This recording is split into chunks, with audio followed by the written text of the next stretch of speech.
Welcome to the Gaelan Trombley Show. You can find me on Facebook at Gaelan Trombley, on Instagram at Gaelan Trombley, and on YouTube at Gaelan Trombley. Spelling GaelanTrombley. Enjoy the show. On episode 33 of the Gaelan Trombley Show, I have my friend Heesung Kang joining me in studio. We go over his background and how he ended up in the North Country. We talk about his classical piano skills, and we talk about food, video games, cooking, and we talk about his background in Korea. We hope you enjoy episode 33 of the Gaelan Trombley Show.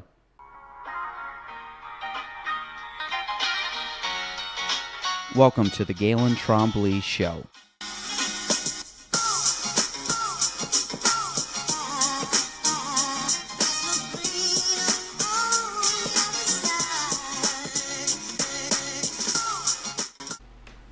Welcome to episode 33 of the Gaelan Trombley Show. Today I have my good friend in studio, Heesung Kang, MD. We'll use the proper term on there. I guess that's how we do it.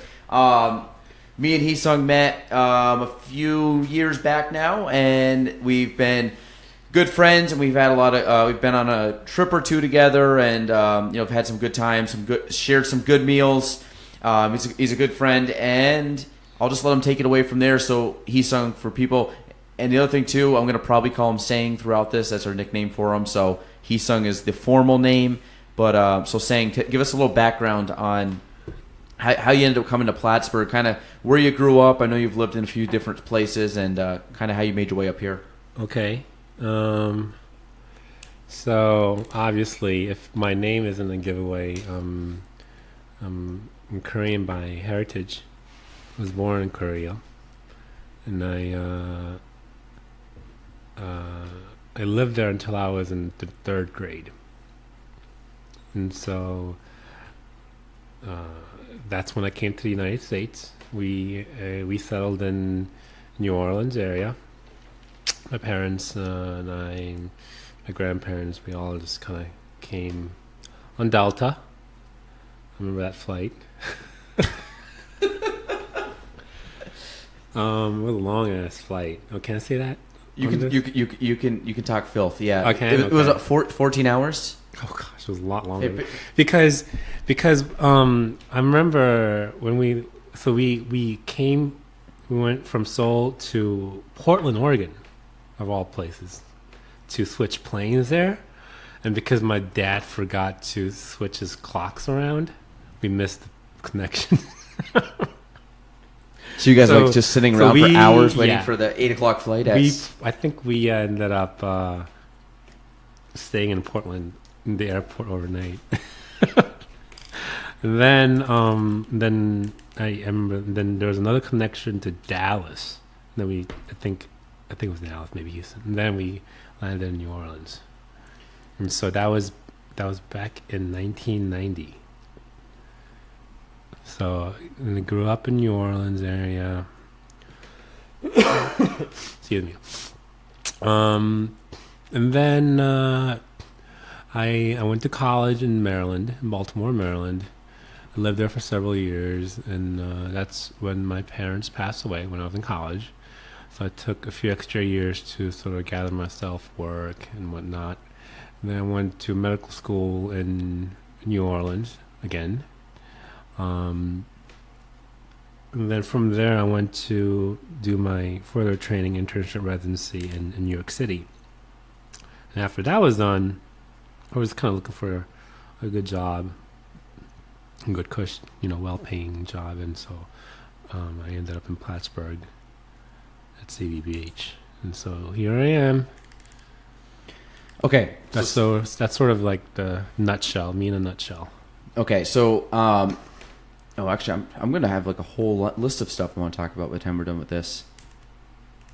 Okay, so you came over. First off, why did you come to America? Why did I come to America? Well, your parents. Why did your parents pack you up? You're 3 years old. Like I came because my parents came. Like you were munching on kimchi. You were doing the thing in Korea, and then they brought you over here. I didn't even like kimchi when I was young. Well, we'll get into that. So your parents brought you to. So my parents. And why New Orleans, out of all places? So Okay, so let's talk about why my parents decided to come to the U.S. So my dad actually had a pretty decent job. He was like a bank manager, In in Korea. Korea. He was like a white collar, job, made, from what I understand, pretty decent money, income. I lived a very, middle class life there. My mom didn't necessarily have to work, so she was mostly a housewife, except when I think as a part time she delivered milk or something like that. But the reason why they wanted to come here was because they thought that my dad. Well, I think my dad told me it was more my mom, actually, my mom's idea more of, because we had the opportunity to come because my aunt married an American citizen, and so back then we had if you're an American citizen and you have siblings or other family members in another country, you could send invites for them to come to the U.S. And so we got one of those invitations. And so you have this, I don't even know what they call it, but there's some sort of program. So if you got this invitation, you could sort of expedite your immigration to the United States. So we had that opportunity, and my mom thought that there was more. She thought that we could have a better life, like in the U.S. in terms of like money, I don't know. They thought it was a land of opportunity. I guess that's what happened, and so they just decided to sort of jump on it. It wasn't that we were so like. I was actually kind of lucky, I guess, because my dad had a pretty decent job, but it wasn't that we were like so poor or whatever. But yeah, so. And why New Orleans? Why New Orleans? My aunt. So my dad's older sister, who married an American, my Uncle Ed.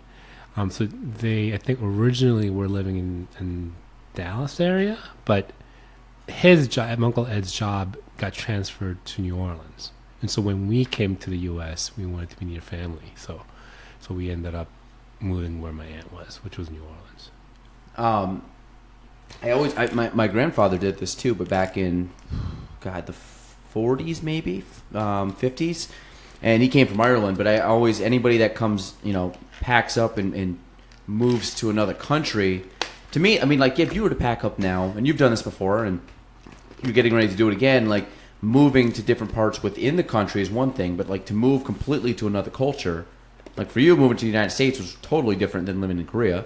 So, I mean, what was that? Obviously, like, you probably don't have a huge memory of South Korea. You've been back. I do. No, I do remember quite a bit, to be honest. How many times have you been back to South Korea, though? Probably 5 times, maybe 6. Okay. Since I came to the U.S. And but I remember like going, like I said, I came here when I was in 3rd grade. So I remember my 3rd grade or 3? Third grade. Oh, gotcha. Okay. So I remember my, kindergarten, elementary school. I remember a lot. Oh, gotcha. I think you said 3 years old. No. Oh, okay. So that makes sense. And you still have family in Korea? Yeah, I do. Quite a bit? Yeah, like all of my mom's side's still there, right? So your dad's side was the one that came over? Yeah, my dad's sister married the American, my Uncle Ed, and so most of my dad's siblings are in the U.S. How many aunts and uncles do you have total, both sides? So both sides. Oh, so like how many siblings did your dad have? How many siblings? My did your mom dad have? had 5 siblings. My mom had 4 siblings. Okay, so family of 5 and 6.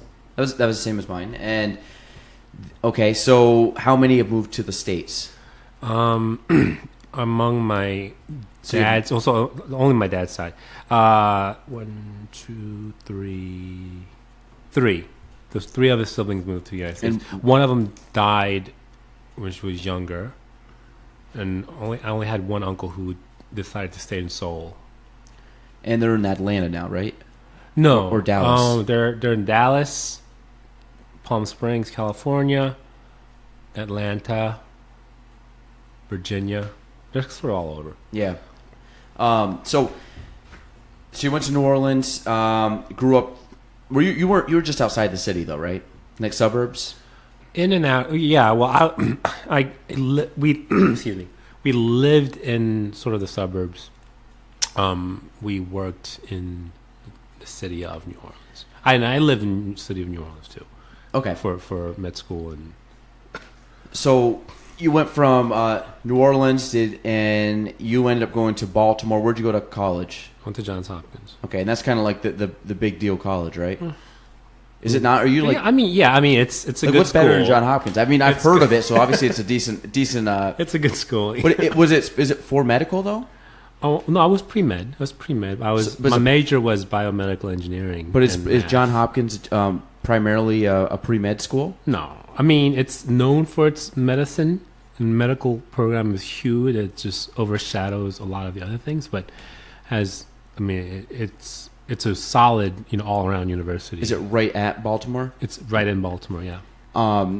So could you have done your med school in Baltimore at Johns Hopkins, or was it? Well, if I had gotten accepted, for instance, it's pretty high. So med school acceptance rate is just very low all across the country. So you went to LaSalle? Mm-hmm. Where'd you go to med school? Tulane. Oh, why did you keep saying? Okay, Tulane. Yep, yeah. I knew that. Tulane Medical School. And what are the years of this? When did I go to medical school? Probably early 2000s. Med school was probably... No, I went to college in 99. And then you graduated? Well, so I would have graduated in 03, except that's when my parents passed away. Mm-hmm. My mom died in 2000. My dad died in 2002. No, so 2004. So I ended up taking a leave of absence. So I actually got my degree in 06 instead of 03. Mm-hmm. And I went to med school in 07. And how long was med school? 4 years. So 2011 you graduated? 2011, yeah. So since 2011, where have you been? You went to New York City for a residency. Yeah, exactly. How long was that? That was a year internship, another 3 years residency. So it's a total of 4 years in New York City. So 2012, 2011, 2015. And then 15 to here. Yeah. In 2015, I moved up to Plattsburgh. I'm just getting the chronological order here. So, okay. So New York City residency, you had told me about this. How many hospitals are in New York City? That you know of? Like, give me Manhattan, just because people always travel to Manhattan. I don't even... I just... More than 10? Yeah. There's a lot of hospitals. I don't even... I can start naming things. You don't need to name them. Just give me like a roundabout. But just not an exact amount. I don't know. I mean, probably... 50? No, not... Well, wait. Like, you mean clinics or do you mean hospitals? I don't even know the difference. What? See, there's tons of like clinics. Right? What's a clinic? How's like, a clinic different? Clinic than a is just hospital? like an office where you go like see a private doctor. practice. Yeah, private practice. No, hospital, like real deal. Like we have one CVPH. Like how many does New York City have? Oh, Manhattan probably has like I don't know 20. I'm just guessing. I don't really know. No, I mean that's fair. That's more than I thought. 20? I don't know. And that's not even counting going out to the other boroughs. Yeah, I don't even know how. I don't even know. So when you did the residency, you were in one hospital. Or did you bounce around? I was in one main hospital, but we did have to rotate through other satellite hospitals. Yeah, but they're all within a fairly close distance. Yeah, I guess. Yeah. I mean, a few blocks here and there. No, not a few blocks. There's some more. Yeah, so my hospital was in the Bronx, and another branch of it was like sort of the East Bronx. So it's not a few blocks. I mean, you probably need a car. They did have shuttles, but it's much easier if you had a car. You could take the train or the bus, but. A lot of people did actually. Where did you guys live in the city? Upper East Side, Manhattan. Upper East Side? Is that like Seinfeld territory? I've never watched Seinfeld. No, weren't they Upper East Side? Or the Upper West? I couldn't tell you. So were you north of Central Park? No. Were you? I was 82nd Street. And so if you walked due west from my apartment, you would hit the Metropolitan Museum of Arts. On a straight line? On a straight line. On 82nd Street. What were you, 82nd and what? I was in 82nd and 3rd. So if you walked due west, you would have hit the Met Museum. How big was your apartment in New York City? 450 square feet, I think. So what'd you have? Just like one bed, one bath, kitchenette? That's all it is, right? Studio. I say one bed, but it's all open. It's all open, so it's like just one room plus a bathroom. And did you have a couple closets? Yeah, there were a few closets. How many floors up? Oh, we lived on the second floor. Well, that's not bad. How big was the building? Oh, we could have. It was like 30 floors. It was 30 and you were second? We could have opted for a 23rd floor. Amazing views, by the way, when we were renting. So when we were looking for an apartment, there was a 23rd floor open and a second floor open. But the second floor was a little bit bigger. Yeah, makes sense. Versus the 23rd floor. So it was a trade-off. Trade-off was a view versus floor space. How much did it cost? 1,800? 1,900? Oh no! When we signed the lease, I think it was around 2,800. Yeah. But by the time we left, if you wanted to rent in my building, a studio was going for 3,500 a month. So yeah, that's easily more than the mortgage payment for a lot of people up here. Oh yeah, 100%. So what prompted you to come to Plattsburgh? I was looking for a job, essentially. And I knew that living in New York City, I mean, we liked living in New York City, but I also knew that it was kind of tough to get a job in New York City that was, well paying and sort of, lifestyle wise. I mean, you could, so from what I understand, you could make a lot of money, but you have to work really hard, or, which is not necessarily what I want after working hard during residency, right? You just kind of want a good job, a good life, and more time for yourself. And so I started looking upstate for jobs, and CVPH kind of stuck out. How come you looked in New York? You didn't want to go back south? Oh, I did. I applied down in Louisiana too. I applied kind of all over the place. I went to interview in like Ohio and Kentucky and kind of all over. But that's funny because none of the hospitals in Louisiana even responded to my resume. They just had that many people, probably? No, it's not. I don't know. They just never responded. I guess they didn't want anybody at the time. So did you have a good resume? I think I had a pretty good resume. What's a resume look like for so for people that we didn't even tell, what do you do? Like, I don't even think we told people what you do. I'm a doctor. I'm an anesthesiologist. Which means you do what? So, to put it in very simple words, very inaccurate, is to why I put people to sleep and wake them up. But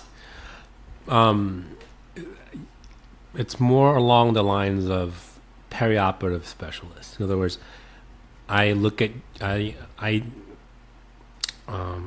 meet with you, I talk with you, I talk about your medical history, and determine based on your condition and the type of surgery that you're having, whether number one, just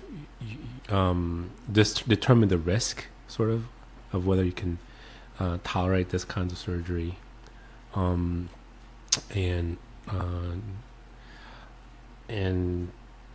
number two, develop a plan to take you through the perioperative period, from induction of anesthesia during surgery, and intraoperative events. I have to expect things that could happen intraoperatively and prepare for that.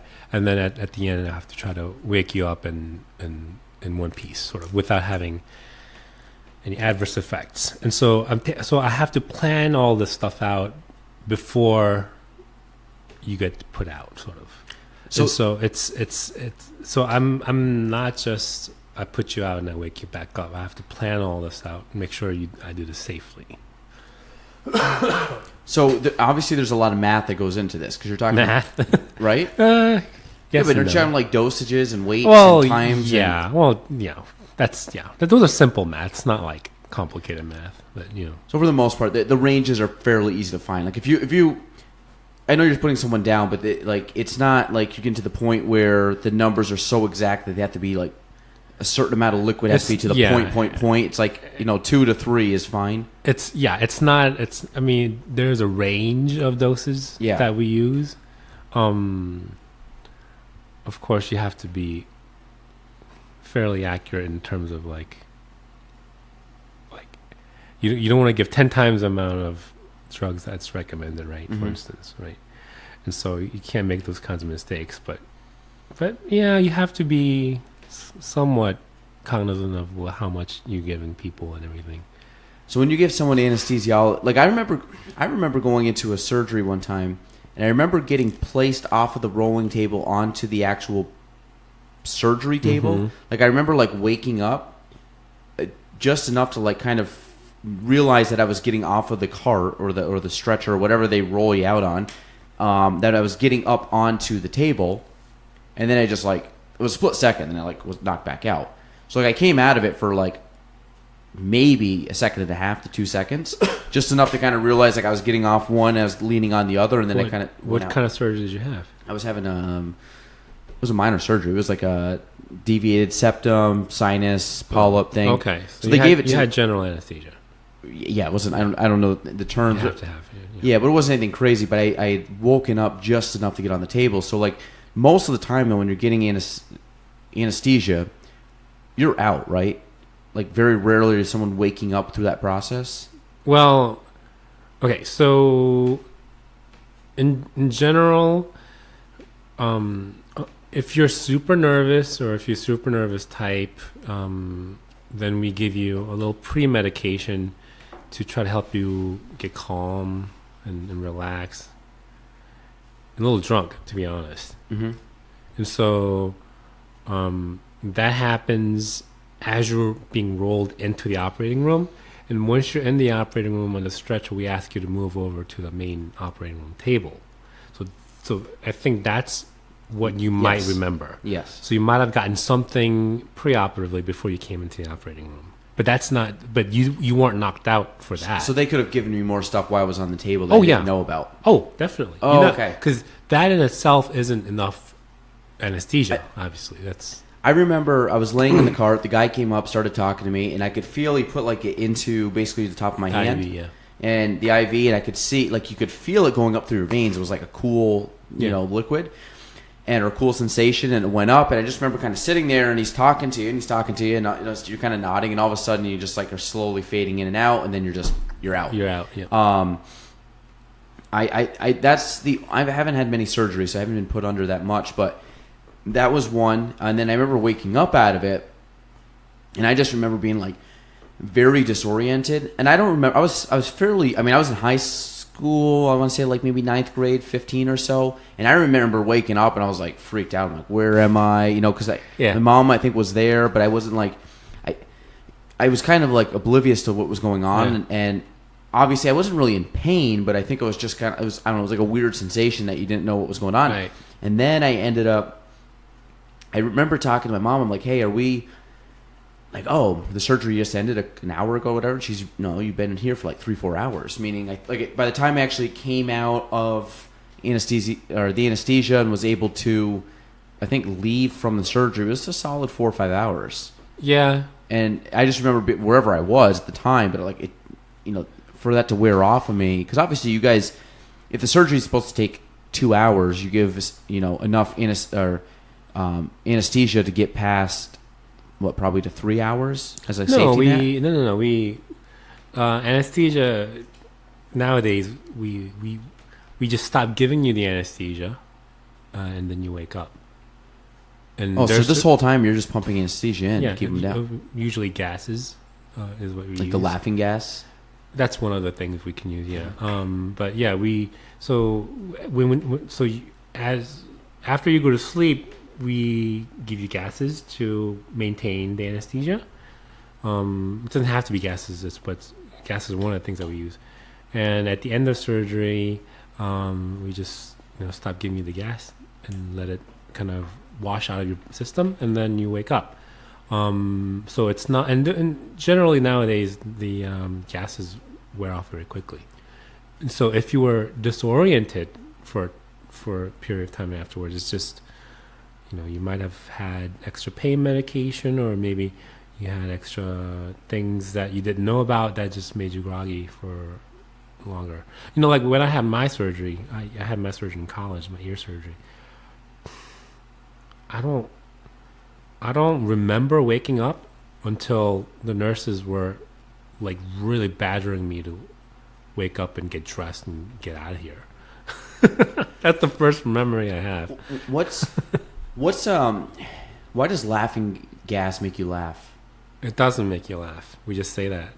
Really? It just makes you. It just gives you a little buzz, a little high, sort of. And for some people, it makes you feel pretty good. I mean, I've had it before for like dental procedures. I didn't like it. It just kind of makes my heart race. Give me a little bit of buzz in my head. Did you laugh? No, I didn't like it. Do you laugh, Sam? Of course I do.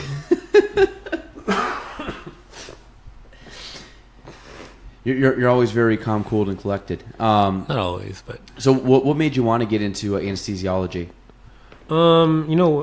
Actually, when I first started med school, I thought I was going to be a surgeon because I feel like I'm pretty good with my hands.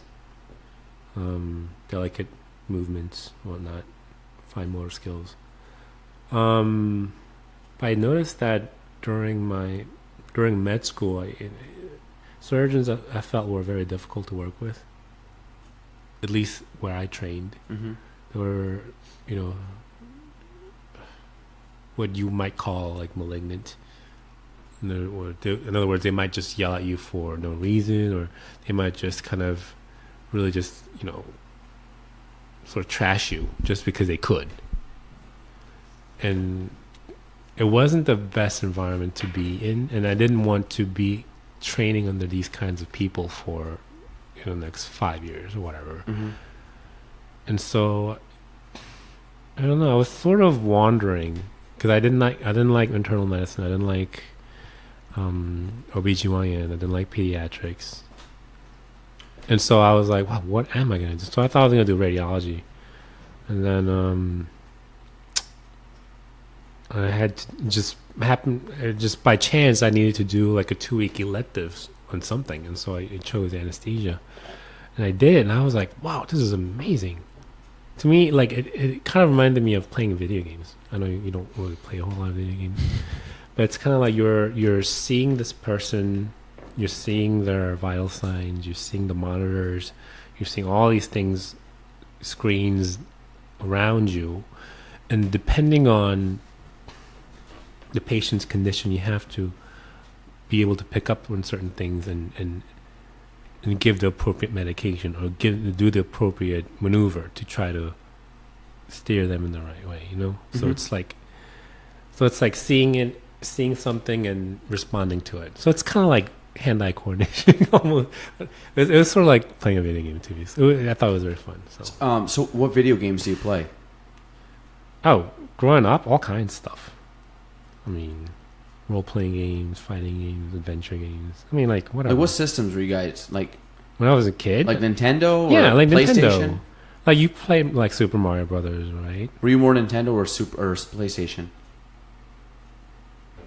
Like, you always had one or the other. I'm saying, like, when you grew up, like, I always grew up... When I was growing up, we Sega? had Nintendo versus Sega Genesis, right? Yeah, so what were you? So I was a Nintendo person. Okay. And then when PlayStation came out, I did get a PlayStation. Over N64? Over N64. I was the opposite. I was always an N64 guy. Yeah. I never really...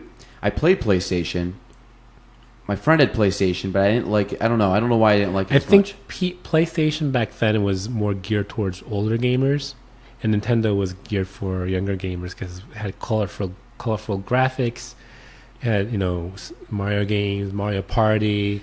Mario Kart. So it was very... Like Donkey Kong? Yeah, it was sort of more like kid-friendly type of thing. Whereas PlayStation had things like Resident Evil, Metal Gear Solid, things like that. So it's darker. Crash Bandicoot? That I never played.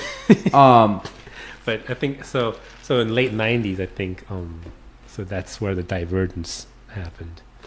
So I was in high school when PlayStation came out. So. Did you have a Game Boy? Did you have the Game Boy Color? That's the one I remember playing the most. I used to play the old Game Boy. I never had one. Like all my cousins had one, so it was like the black and gray ones. I played that a lot, and played like the original Mario. And then we went Game Boy Color, which I probably wore the buttons out on that thing. No, I never had a Game Boy. But those were cool. I ended up playing a a Mario game on there. I don't remember which one it was, but I played that for hours. It was so cool. And then I remember playing like Mario Golf on there. And then N64 was always like Mario Kart, GoldenEye, Tony Hawk, Pro Skater, any kind of baseball, softball, right. or not softball, soccer. Every once in a while, basketball. I like playing some of the college basketball, baseball. What do you play now? Like, what's your video game of choice? I really don't play a whole lot of video games. Saying every time I go over, you're upstairs tapping away on what? That's except one game. I don't play a whole lot of console games like PS4. I do have a PS4, but I don't really play a whole lot on it. I do play a game called Defense of the Ancients, or Dota. It's actually Is that a computer PC game? It's a computer game. It was actually based off of Warcraft 3, which was, I think it came out in like early 2000s, and it was actually a custom game on that game, and it became really popular, and it spun off, and it became its own game. Is it like a first-person game, like a first-person shooting game? It's not. You control one person, one character, and you have probably 4 or 5 abilities that you could use, and you have 4 other teammates.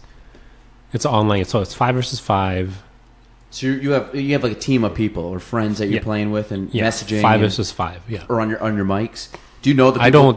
I don't. I have a few friends who do play it, but for the most part, I play alone. And you just play with random people that are signed with you. That's right. So they don't know it's you. They don't know who I am. Is it like you guys are teammates? Like, what's the purpose of it? Are you guys like fighting each other? Yeah, basically you have to destroy the other like throne, sort of. You have to try to invade in their territory and destroy their throne, whatever, their tree or something. What do you think the draw is for video games? Like, why do people play them? Because they're fun. So you think it's just more like entertainment? It's okay. So video games have sort of become less fun for me recently because it's more fun if you can see the whole picture and you get to do certain things and they produce a certain effect, and I don't know, it's just fun, I don't know how to explain it. So because I was when I grew up, I played a couple first person like shooting games, meaning like I remember playing like James Bond, like GoldenEye. Right. Like you'd see him and he'd go and be doing whatever, and you're going on the mission. But I've always gravitated towards like more sports games. I played Mario Kart, which was fun, but I always end up being more on the sports level, where I never really got into like Halo. Never got into it. Never got into Medal of Honor. And I don't know any of the new games. I don't play. Like I never play any of the first-person shooters. Like Fortnite, or is that what it's called? Fortnite. That's like Fortnite. That's the new rage with the kids. None of that I've ever played. I haven't played video games in years, and the last time I played was Mario Kart and like Tiger Woods 2005 golf. Just because we grew up playing those, and I've always wondered, like, video games, is it more of it's entertainment, obviously, but like I don't really I don't have time to play video games, but I don't prioritize video games, but I have a hard time like learning how to play certain games. Meaning I just don't want to take the time to learn it. I used to play like Zelda back in the day, which I guess was kind of like a first person game. I don't know, like what would be like the draw for that? You just think because they're fun? It's just kind of like mindless, like. No, probably for you, like it gets stressful, like what you do, obviously, because a lot of times you're dealing with some pretty crazy circumstances and medical situations. I think it's just some people. Okay, some different people like different games, right? Some people like puzzle games, and puzzle games can be super addicting in itself. I used to be into role playing games because, especially like the Final Fantasy series, because they had very moving storylines. So you get attached to, kind of like how you like Game of Thrones. You watch these characters develop, and the game takes you and to do different quests with these characters, and you get attached to them, and then something happens to them, and so those things motivate you to try to figure out, what's the next chapter in this story. So those are like the role playing games, right? And they're also like the fighting games that I was super into. I was like super into Street Fighter 2.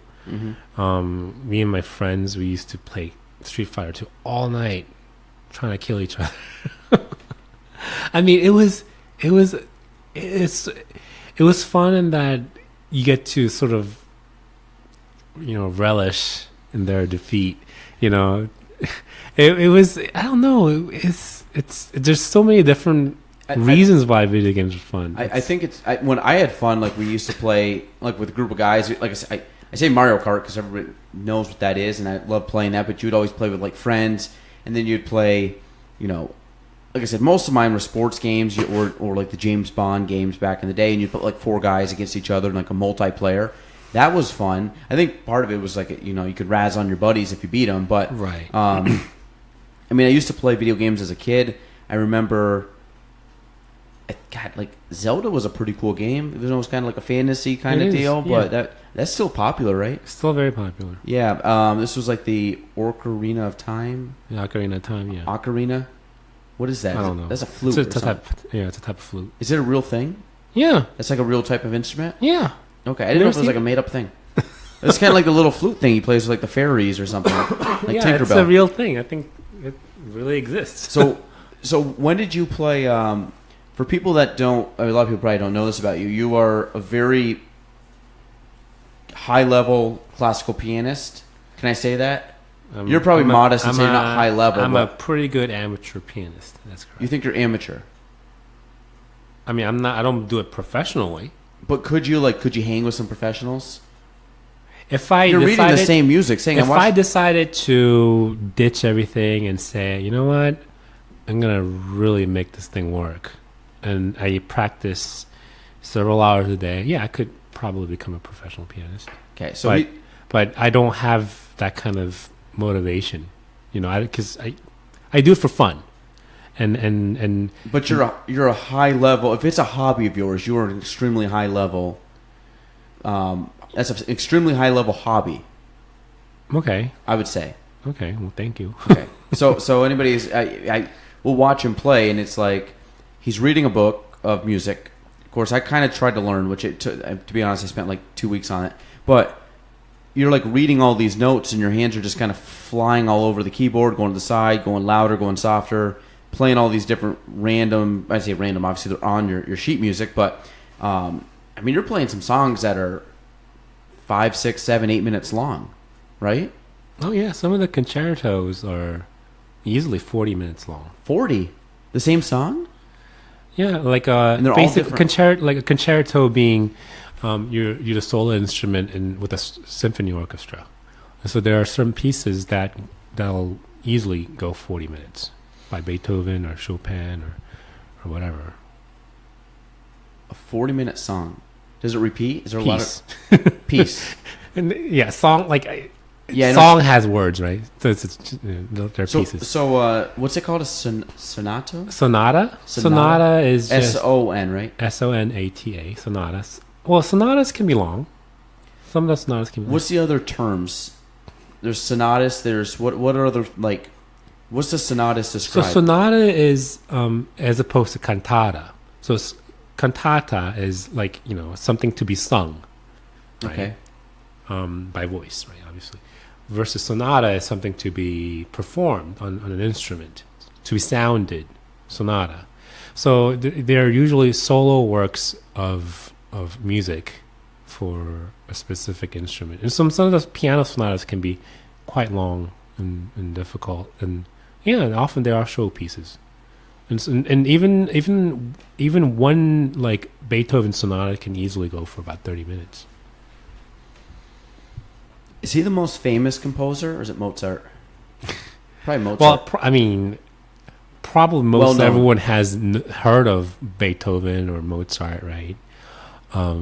Probably less people have heard of someone like Shostakovich or Khachaturian or something like that. So like Bach. Yeah, Chopin. Chopin is very well known. What were they? What nationality were they? Austrian. Excuse me. So Beethoven was Hungary. German of Dutch descent, I think. Okay. Mozart was Austrian. Mm-hmm. Chopin was, I believe his father was French, but Chopin took on Poland as a nationality. So he was very much he saw himself as a Polish man. Bach was German. Yeah. Who's the most famous American? There's really not. See, one. American composers came much later, because a lot of, I think, 19th century America was more focused on like expansion and frontiers and you know, and that kind of stuff. So I think I'm probably ignorant in saying this, but I think there's not as many well-known classical American composers. So it's a very, very European. Yeah, it's very flair. European. Until the 20th century, and things become a little bit more jumbled. So when did you start playing piano? I remember. So we had Korea? In Korea. I was in kindergarten, and they gave us an instrument to play. Just, hey, you're gonna play the drums, you're gonna play this, you're gonna play that, you're gonna play the tambourine. Just school kids just banging on things, and so they gave me like a small keyboard to play, and apparently I did really well. Apparently, and the reason I say that is because my mom told me much later that my kindergarten teacher, I guess for like a parent-teacher meeting, thought that, and my teacher told my mom that she thought that I was really good at the keyboard. And so my mom's like, "Oh, really? Okay, well maybe we'll try some lessons." So I started taking lessons. So you're about 5. Yeah, 5 or 6 probably. And you really haven't stopped in about 30 years. Yeah, and I liked it. I started playing the piano, and I liked it, and it was really funny because, like, I think in my first year, or after my first year, or maybe after my second year, they wanted me to enter a piano competition, for which I won a silver medal, which is, I guess, pretty good. And I thought, I'm just gonna go up there and play, and I guess the people thought I was pretty good. And so I thought, hey, this is kind of fun. And yeah, I just never stopped playing. Have you ever taken a break from it? There was one time. So when I came to the U.S., I had I started lessons with my another one of my teachers in New Orleans, and she was very strict. She used to be a college professor. And she was sort of a retired college professor. So she was very strict about everything. And so for a while, because she was so strict, I dreaded my piano lessons. And so for a time, then I thought, you know what, this is not worth it. I kind of don't want to do this. I kind of don't want to go to these lessons. And so I told my mom that I might not want to do it anymore. And she's like, you know what, if you don't want to do it, you don't have to. It's expensive anyway. We're not going to force you to do it. But by then, I had already been playing for, 4 or 5 years. And so I thought, you know what, if I stop now, I feel like the years that I've invested, 4 or 5 years, are going to go to waste. And so I just thought, maybe I'll just kind of stick it out. And then I guess my piano teacher thought that she was maybe too hard on me too. So she kind of, backed off a little bit. And it became a lot more fun. And from then on, I did it not because of anybody else, but because I wanted to do it. And I really started enjoying it a lot. And so I never stopped. When did you know you were like good at it? Like you kind of like really, so I kind of say this in the sense that, when you start off and you're just kind of playing and you're learning the chords and you're learning the keys and you're learning all the notes. And when was the point where you really felt that you understood piano? Like really understood it, where you could read it and you could play it pretty confidently, and then you just started getting more advanced? It's more like I want it to be better. Like, ooh, look at this person. Like, you say, someone who's older than me. Like, say, if I was in first grade, like someone who's in 6th or 7th grade playing a certain piece, I'm like, oh, that sounds really cool. I want to be able to play like that. Mm-hmm. I'm sure I could do it. So it's more like it's at the time, there's sort of like an ego thing. I'm like, I'm gonna be able to do it. I'm gonna be better than a lot of people. I'm gonna work on it. And so at that time, those kinds of things like motivated me to see people play on TV or in concert or whatever. I'm like, oh gosh, that sounds really awesome. I want to be able to play that.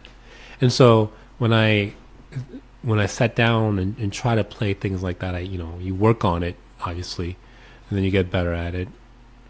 It's kind of like I never played sports much when I was younger, but I kind of figured it's kind of like that competitive feeling when you're in sports too. Oh, that kid can do whatever. He can run a whatever mile in however many minutes. Well, I'm sure I can beat him too. So you work towards that kind of, So it's the same thing in piano for me. I want to be able to do this. I want to be able to do it well. So I'm gonna work on it. I'm gonna be good at it. So you improve that way, I guess. Well, do you think you were like still kind of grade school level, or do you think you were high school, or do you think you were college when you like really felt? I would think that you'd be pretty fluid by the time you were high school. Well, the thing is, I kind of knew that I had a talent, just because there are things that I could do that other people couldn't do. For instance, I'm actually I have what they call a perfect pitch. I mean, you can hear this. I could hear a tone, and I could tell you what note that is. For instance, right? I didn't know that most people didn't have that ability until I think in high school. Because I was in band actually in middle and high school, and then and then I guess we were just kind of playing a game, and then I was like, I could tell you what note that is, and then I started getting them all right. And they're like, whoa, how do you know this? I just know it. How come you don't know it? It's like most people they couldn't do it. None of the other bandmates in school could name another note like I could. And so I realized, whoa, this is I guess I'm kind of special in that way. Did you play did you play in high school, like in band? I say bands, but did you play like concerts and stuff like that? Well, in middle and high school, I played the clarinet. So I played the clarinet. I played the oboe. For a time, I played the French horn as well. Oh, me too. So I didn't play the piano, of course, because piano is not really a band instrument. But you could still play it fluent, obviously, right? Through high school? Right. Okay. So you're still playing piano at the time. You just weren't doing it within the school system. Right, because of course, I'm playing classical piano. You can't really. It doesn't fit in with the band music. But of course, my background in music does help. So what's the why classical music? Why classical music? Yeah. I don't think I've ever heard you play. Well, because I was classically trained. I started with things like basic Bach, Mozart, things like that. So I was trained that way, and for a time I tried to get into things like jazz or something more 20th century. I just couldn't get into it. I feel like there was less structure. I like structure. Mm-hmm. There's less structure, less rules, sort of, to follow. I'm which saying one this, in jazz? To me, like maybe because I wasn't trained that improvisation and things like that. And I didn't and wasn't comfortable doing it that way, and so I, not that I don't appreciate jazz, but I just couldn't get into it. That's all it is. And I like the pieces that are in classical music, just as they are. I felt like there's nothing that I'm missing from this. So it didn't make me want to search for something else. Could you play jazz if you wanted to? if I I mean, you wanted kind of to, put like a jazz flair on a song if you really wanted to. I don't. I mean, I don't think so because I don't know what a jazz flair really means. I don't know what it means to really improvise. I probably could do it, but then again, I don't really have any desire to. Yeah. You know? So for what's your favorite piece to play? Oh. Do you have an all-time favorite? There's so many favorite pieces. I can't. Who's your absolute? Well, if you had to pick one, like which one would you? One piece? That's really hard to say. I mean, What about your favorite composer? I've a lot of different. Okay, so if I had to pick give me one, give me if I had to pick three. two, Give me three. Three. Okay, Chopin. I like Bach. A third one. So those are your top two. Those are my top two, probably. If you had to pick Chopin, number one, Oh, it's kind of hard. because of different It's styles. kind of hard. They're so different. One is Baroque, one is very romantic. So, What about can't. Mozart? Did you ever see Amadeus? yes, I did. It's a good movie. Yeah. I watched it a couple years ago with Gina, and I didn't know anything about it, and I didn't realize his middle name's Amadeus. Yes. So it's Mozart, Amadeus. No, Wolfgang. Wolfgang, Mozart, Amadeus. No, Wolfgang. Yes, Wolfgang Amadeus Mozart. Mozart's his last name. that's right. That's the full name. Yeah. Okay. That was a pretty good movie. Was he like the first child prodigy because he was so young doing it, or is that just kind of like hyped up about him? Very good question. I mean, Because I'm assuming they all were fairly young when they did this. Like I think Beethoven was composing music when he was probably 15 but to 20. Beethoven was a different generation. Was he- Mozart was older. Mozart was before him. Yeah, Mozart was before. Who was is Chopin and Bach before or after? Oh, Bach was born in 1685, died in 1750, and Chopin was born in 1810. So they're different centuries. What about Beethoven and Mozart? Beethoven, I think they're born. Couldn't tell you exactly what dates, but I think they're both in the 18th century or 1700s. But I believe Mozart's a generation older than, because Mozart is considered like classical, and Beethoven is considered late classical, early romantic. So he's bridging the time between classical and romantic eras. Have you ever seen that computer software? Have you seen it on YouTube when they play and like all the notes come down and they're playing music? You ever seen that? So Is it? I mean, like a video game. I don't know if it's a video game or if it's like how people learn, but like you could go on and type in one of Mozart's sonata, symphony, whatever, whatever the names are of it, and the notes start coming down, but like, and it kind of gives you a guideline, like if you were to play along with it. But they're playing the keyboards on the ground, like their hands are on the keys, and then this like screen is coming down, and they're playing, and it's kind of showing the notes that they're playing. And it, like the notes are holding and like the fast motions and all of it, but it looks kind of cool. It almost looks like a rock band kind of thing, right? Rock band. Mm-hmm.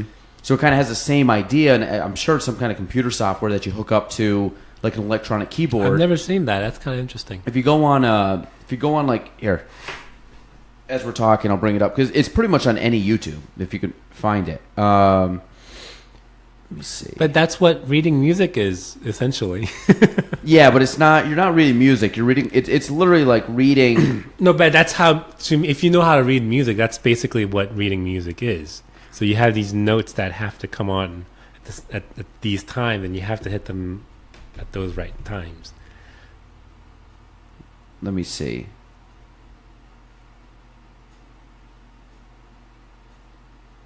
Okay, so we're gonna go music, piano. Would you say Chopin? Whatever, it doesn't really matter. Okay.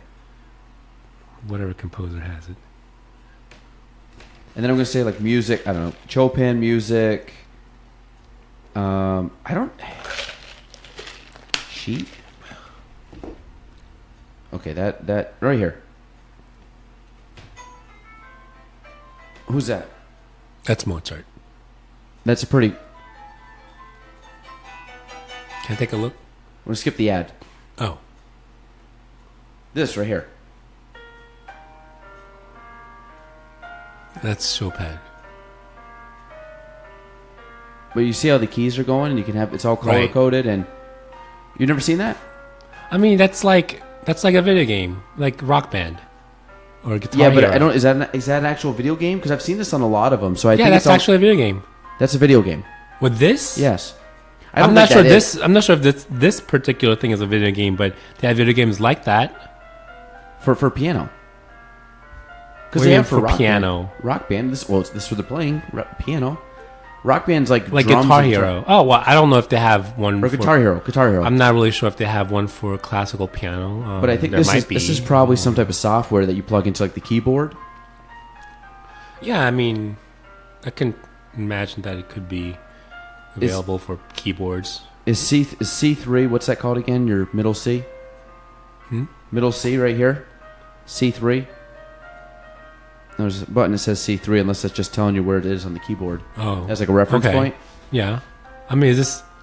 So I'm not sure if this is a computerized thing or if someone's actually playing it. But this is obviously easy. Like you can get hard. Like this is kind of. This is not even that. This is actually not even the original Chopin piece. This is like the simplified version of Chopin. So it's called Chopin Nocturne. Nocturne, yeah. Plutex. Oh, what? Plutex? I don't know. But it's this is not the original Chopin Nocturne. It's but you'd put it like hard, right? Or be like the original. The most insane piano pieces, like something like this, like right here. Like you could play this.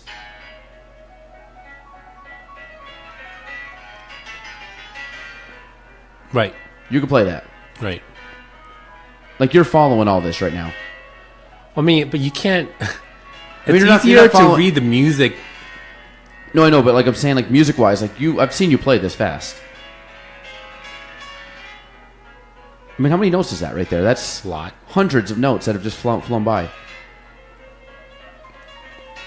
But this is like easy for you. Like this is like reading a book. I mean, it's not easy, but it's doable. Do you know that song? Yes, I do know. Oh, I know this piece. Yeah. Oh, okay. So it's pretty easy when you listen to like piano that you can pick out the song like just like that. Because that's like what was that was a Chopin Etude, Opus 10, number 4. Yeah, like that makes no sense. I mean, obviously, I'm not fine tuned in piano, but that's pretty cool. So is that something that you think you're gonna play your entire life? I don't think I'll ever give up playing the piano. I love it. I would hate to lose it. How was the French horn? Did you like that? It was very difficult. It was? That was my jam. I say jam. I sucked at it. I put zero time into learning it. I started with woodwinds, and so to make the transition to brass it's kind of very difficult. I don't know. I didn't like it that much. So, and then also, what's your favorite type of food? Oh, that's like you're a foodie guy. You're a big guy in food. It's asking what's your favorite piece. It's like it's I don't know. It's hard to say. Like a normal, not Plattsburgh. We're putting you smack dab in New York City. Where you going to eat? Oh, I mean, New York City has so many. I know, but like, what do you feeling like? I mean, I love a good steak, right? A good steakhouse. That's your favorite? That's the first one you come up with? I mean, but I'm just saying. There's something to be said about having a really nice steak versus having like a really wholesome, like warm, heartwarming, like bowl of ramen noodle soup versus having something that I'm used to, like for instance, having Korean food, Korean barbecue, versus having amazing sushi versus amazing Indian food, or like just something super like easy and simple, like hamburger helper. I love hamburger helpers too. It's like saying I can eat anything. I know, but you're ruining. Like you're every time I go out to eat with you, it's like very like ethnic foods. Because we don't have a whole lot here. No, I know, but I'm saying like it's McDonald's or like Himalaya. Well, you're actually a good cook, but when have you had like steak? There aren't any good steakhouses. Well, we just never go to a steakhouse. But like, what steakhouse is there here? There isn't a steak. I mean, there's places that serve steak, but it's not a true steak. But I'm saying, like in general, like sushi. Obviously, you like sushi because you taught me a little bit about sushi. Yeah, I like sushi. What about pho? Pho is Vietnamese. Yes. Is there pho around here? Anybody? Yeah, Burlington actually has some decent pho places. Really? If you ever like come out to Burlington with me, I can take you some good Vietnamese places. They're legit. They're legit. They're pretty good. Vietnamese. Yeah. What's Single Pebble? That's Japanese. That's Chinese. Is it Chinese? I like that place. It's good. I like that place. I don't think they have pho. They have some other stuff like Yama. I've gotten their little. What's their bowl there? Who? Where? The bowl at Yama? Yama. It's like a soup bowl, but it has like egg in it and it has noodles. Oh, you're talking about udon noodles. Yeah, but there's a different name to it. It's a hot bowl. They call it like whatever the name is, but it's a fairly big size bowl. It's got like a broth in it. It's got noodles. It's got vegetables. I think it has some kind of meat. It's either udon noodles or soba noodles. Probably that's What's the angel hair noodles? Those are the ones. They're just like really fine. I like that. I like the thin. I like the really thin noodles. It's hard to get. I think Kodo might have them. Right or no? They have soba, which is the thinner version. Soba is a thinner. I always end up Googling this when we go out to eat. Like I take a photo. I'm not photo, but I'm like soba. Google image. Okay, that's what I want. But I always like the little angel hair. If you ever come to New York City or if you ever come to Chicago, like, well, let's take you on like a good food tour or something. So that's what I want. That's what I want to do. That's the whole reason. Well, you should have invited me last time you went to New York City. I did. You were working. Well, you invited me 2 days before you were leaving. That's kind of like you invite me to lunch. But you're 2 hours. So, why did you ever live in Chicago? No. Just have friends out there? Your friends and family, yeah. Oh, family too? Yeah. Oh, yeah, your cousin lives out there. So Chicago, that's your next venture? Yeah. Is that good? That's a good food place too? Yeah, I think so. I mean, it's a big city, so there's got to be stuff out there. Yeah, there's good food there. So saying what we're going to do, we're going to fly out. Burlington to Chicago is direct flight, right? It is. And is O'Hare the only airport out there? No, there's also Midway, but if you're going to fly from Burlington, it's going to be O'Hare. And O'Hare's what, about a half-hour trip in? Depending on the time of the day.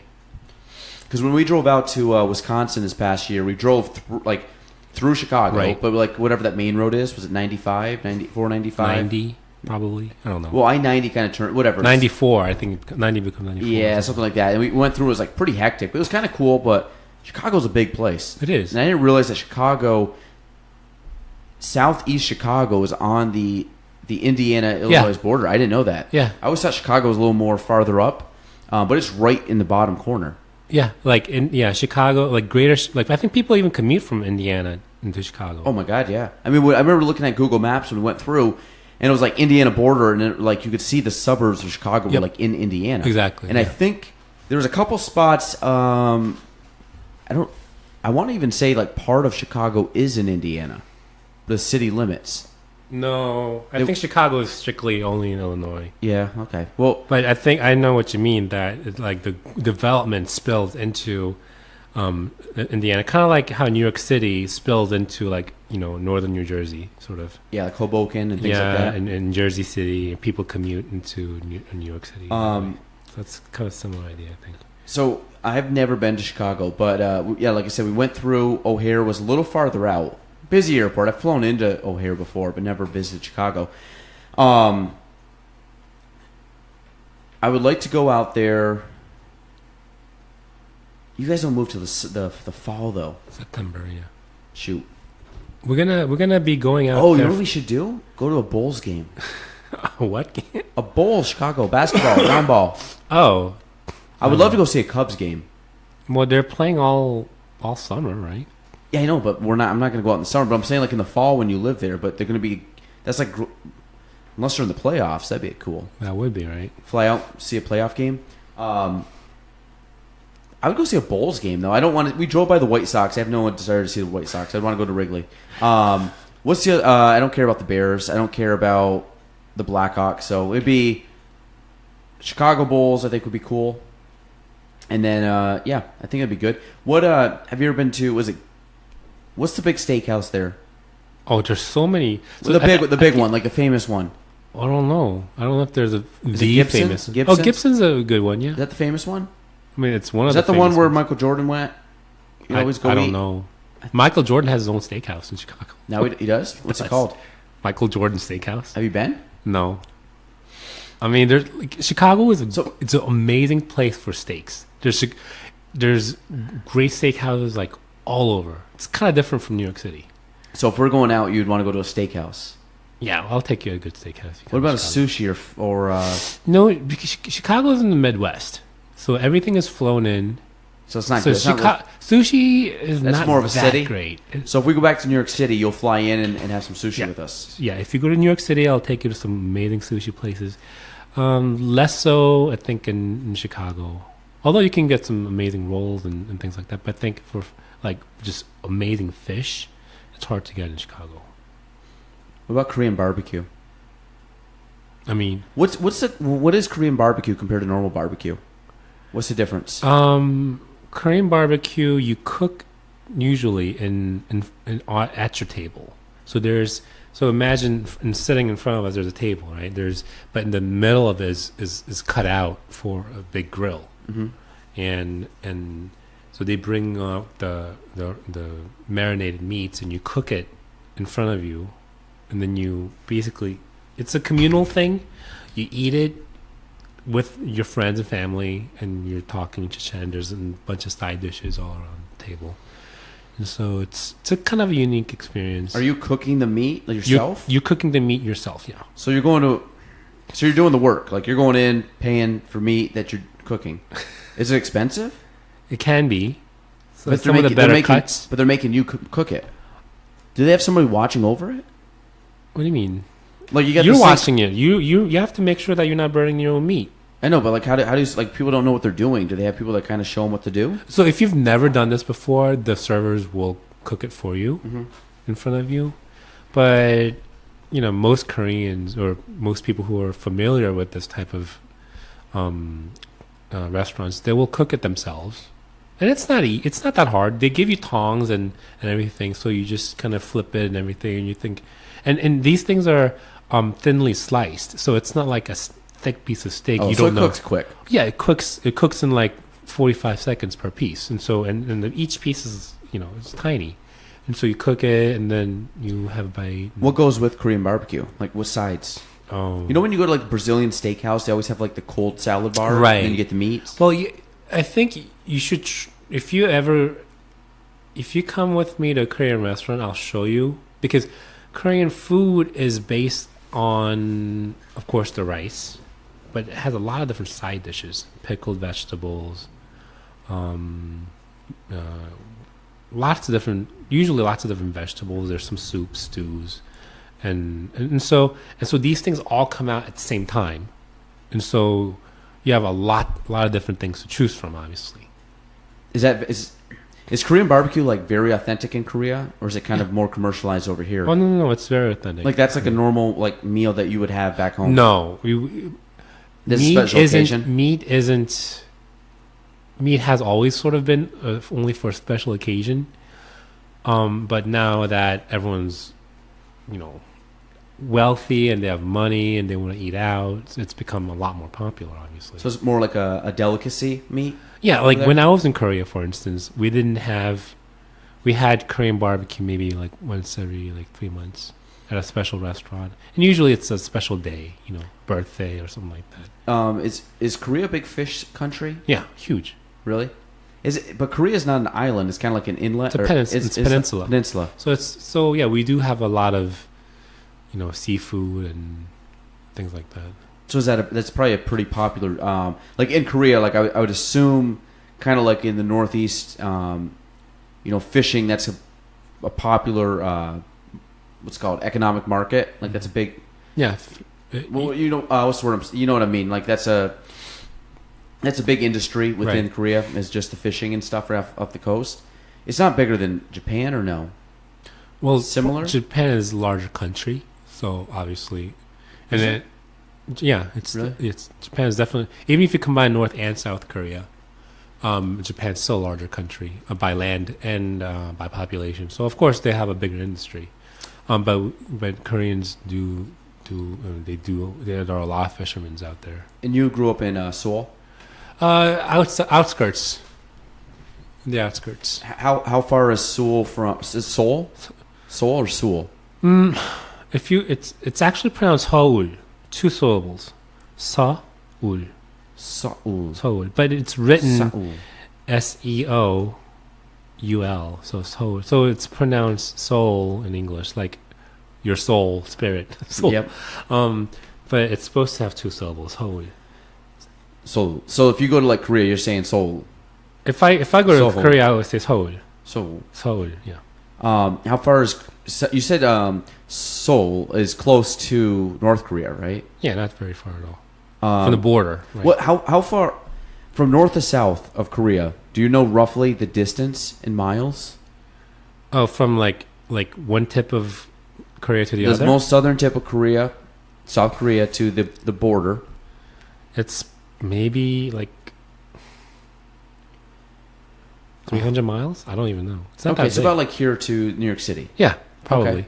And then what's the distance? So like, what's that? Is no man's land? Like, what's that called? DMZ, DMZ. What's it stand for? demilitarized zone.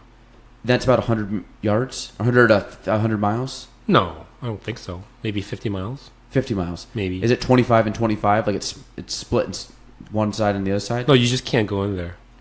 Nobody can. Nobody can. But I'm saying like, is that line like you have the main border and does it go off 20 roughly? I mean, roughly 25 miles each way, Mm-hmm.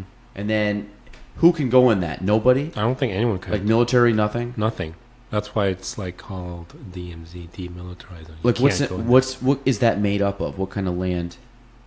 Is it like wasteland? Is it like No, I heard because no one has been in there for the last 70 years. I heard it's like a wildlife paradise. so nobody? You really don't cross that. Like nobody would actually like do not go in there. Now, what's on each border? They have like the borders actually like all boarded up and say like do not cross this? Fences and there's patrol and all that stuff. Wow. Do you think that's ever going to be resolved? I hope so. Didn't North and South they join? Was the women's hockey team at the Olympics in yeah. Seoul? Yeah, and the most recent Winter Olympics. Yeah, They were on the one team. They were on like a unified Korea. team. Yeah, something like Is that kind of like a big thing now? Like what I happens mean, to the these are just small steps in trying to come up with a unified country because I think a lot of people want reunification just because, like for instance, my mom's side is actually all from northern part of Korea, and so the north or from North Korea or the northern part of Southern Korea? North Korea, what is now North Korea. Oh, okay. So my grandparents, my mom's mom and dad, they were from what is now North Korea, and they still have siblings there, which they haven't seen in 70 years. But like my grandparents have passed away, so my aunts and uncles have cousins there that they have never met. So, can people in North Korea travel in and out of North Korea? I think it's very difficult. So if you like live in North Korea, you're pretty much Even to like go to a different town, I think you need permission. how many people live in North Korea? About 25 million. Wow, that many. What is the main? Is it Pyeongchang? The capital of Yeah. North Korea, Pyongyang. Pyongyang, Yeah. and that's where Kim Jong Un is. Yeah. He's not that old though. He's about your age. He's my age, maybe even a little bit younger than me. That's odd. I don't know that'd be kind of. They're probably the worst country on earth, right? For the most part. From at least a policy standpoint. Yeah. I mean, yeah, I'm lucky I wasn't born there. Now for the Korean War back in the 50s, that was obviously North and South Korea. I mean, it's been so long since I've read a history book, so I couldn't even tell you. But obviously, that did nothing, or did it? So basically, what happened was, did you have to learn that in your history? So I'll tell you. So end of 19th century, like late 1800s, Korea had become very sort of how should I say it? It was very corrupt in a sense, in that there was a lot of class separation, inequality and everything like that, and people were only obsessed about maintaining their own status, maintaining their name, maintaining their household, and the whole country was very much like that. And they were not focused on economy. They weren't focused on science or the arts. They were just so focused on their keeping up with their own status, and so it became very corrupt in that way, and it had been too reliant on China for protection from the outside world. And so when the European powers became very powerful, and Japan became very developed in the late 19th century, they basically tore apart China, and in the process, Korea sort of had no one to defend them. And so what Japan did was, Japan's like, oh, I'm going to become Korea's protector. And so Japan sort of essentially took over Korea in the early 20th century. So when Japan did that, Japan was basically trying to erase everything Korean. Like people weren't allowed to speak Korean. People weren't allowed to mention anything about Korea. They were all being taught Japanese. In fact, my grandparents all spoke Japanese fluently because they grew up in that era. So that lasted for about 36 years. And so when Japan lost World War II, 1945, all of a sudden Korea was just kind of like in shambles.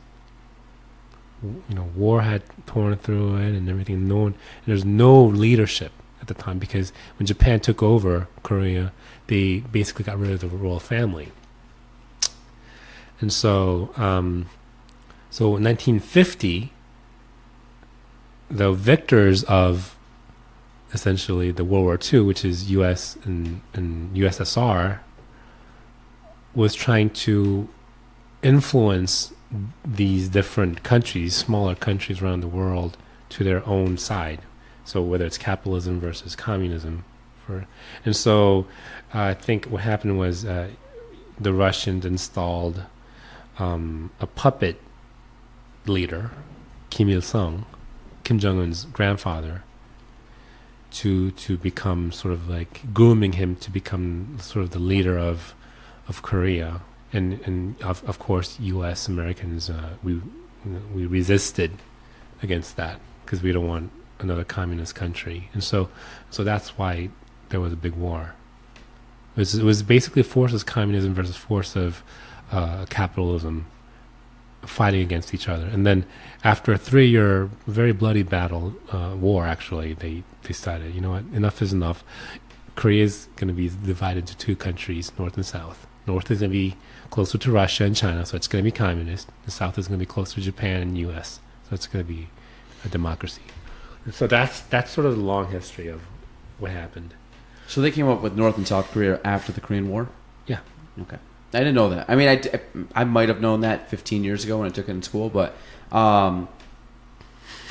so obviously still to this, like when you were over there and when you've gone back and visited, is that still like pretty prevalent over there? What is prevalent? Meaning just like that history and the divide, or no? Because it's kind of, yeah, everyone knows exactly what happened. But it's not like, I mean, you never interact with anybody from the North, so it's kind of like right. So now, like especially the older generation, like my parents and my grandparents, they still had their families in North Korea. So those people are very much for reunification and all that stuff, so they could be together. But like a lot of the younger generation, I think they kind of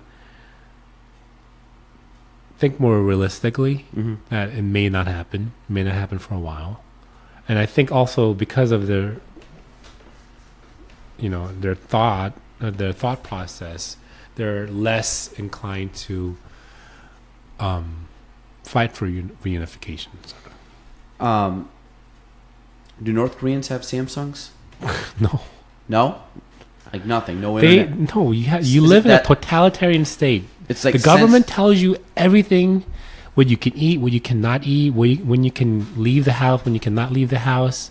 I mean, they tell you they get to dictate everything. Do they have pianos in North Korea? Probably. They must. Only the very wealthy probably can have it. So, what's the most? You're a Samsung guy, right? Android versus Apple. What Do you have, Android? I have an Android phone. Yeah, it is a Samsung phone. Is that because it's Korean? No, it's because I don't like Apple. Why don't you like Apple? Don't roll your eyes. Why don't you like Apple? This is an Apple office right here. Oh, is it really? That's it. Show me a PC. I don't know. Nothing. Where's your phone? Nothing. Is that an Apple phone too? That's an Apple. That's Apple. Okay, so I'll tell you. So I was actually a very early adapter of a lot of Apple's hardware. Like for instance, way before iPhones came out, I bought one of their first generation iPods, and I thought they were really cool as an MP3 player. And so, but I noticed that when I started buying into these Apple hardware, I had to buy a whole lot else along with it. For instance, when I bought my Apple iPod, I had to buy what they call a FireWire card because it wouldn't connect directly into my PC because I didn't have an Apple computer back then. And so because I didn't have an Apple computer, the only way to connect my Apple iPod to my PC was by buying a separate card called a FireWire card so that I could plug in my device into my computer so I could do things with it, upload MP3s, whatever. And so that was another I don't know how much that was back then. It was like another $100 or something like that, and then so I was like, whatever, it's the price I pay for having a good device, I guess. But then again, the iPod gave me a lot of problems. It started crashing on me. The battery life was quickly becoming very unreliable. And and I thought maybe it wasn't worth it. And then so I bought other MP3 players.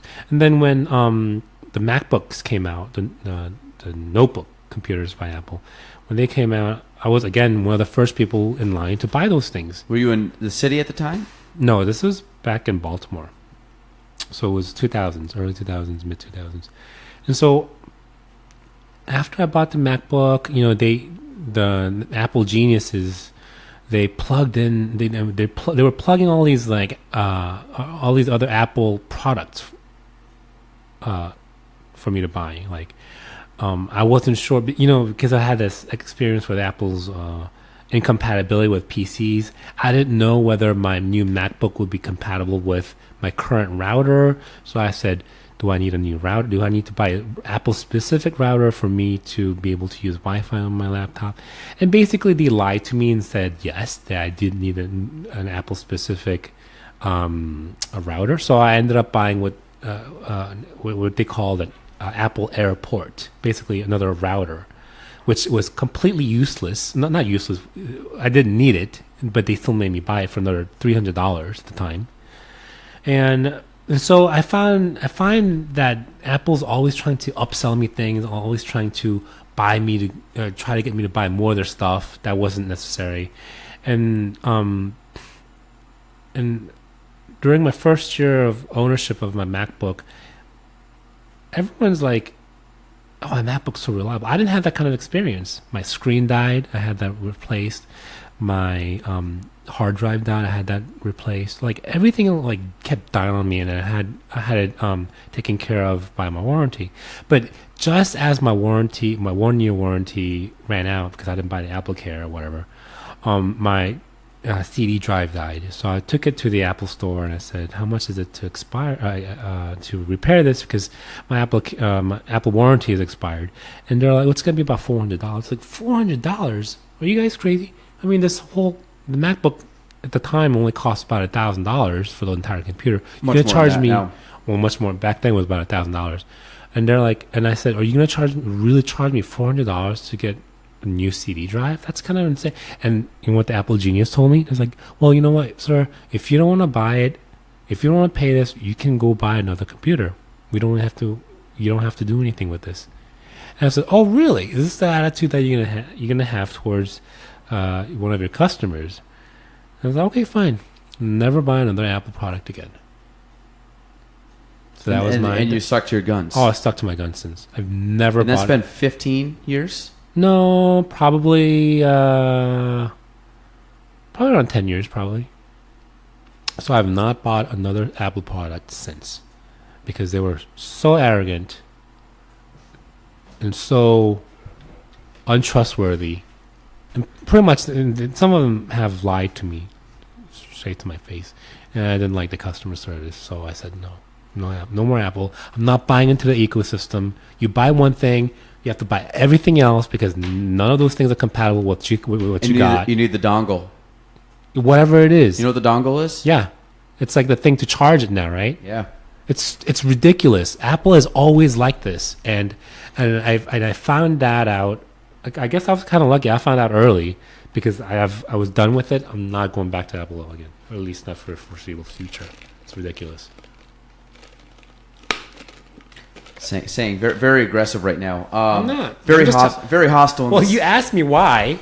That was I wasn't expecting. I just thought it would just be like I just like. What are your thoughts about what I just said about Apple?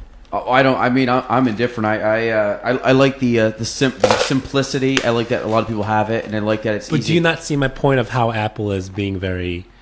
I think there's. Yeah. I mean, I think there's. I don't like certain things that they have that I think they could have more user friendly.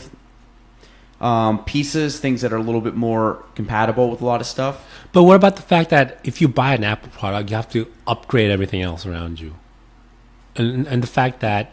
Maybe I don't know. They always try to make things obsolete so that you have to buy another thing in a few years, like this dongle, for instance. Like it's ridiculous, isn't it?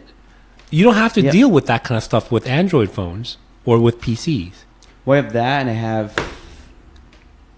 What's the jack on that's different than the jack on the iPhone? This is just a USB-C charger. What's the dongle one? I couldn't tell you because I don't have any Apple So look phones. at this mic. So this is my new external mic. So when we not taping this episode today, but that's fine. This thing right here. So check that out, MV88. It's a Shure.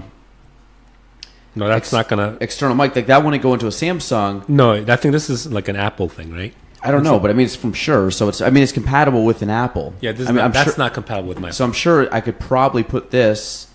I'm sure that Shure made something compatible with that also.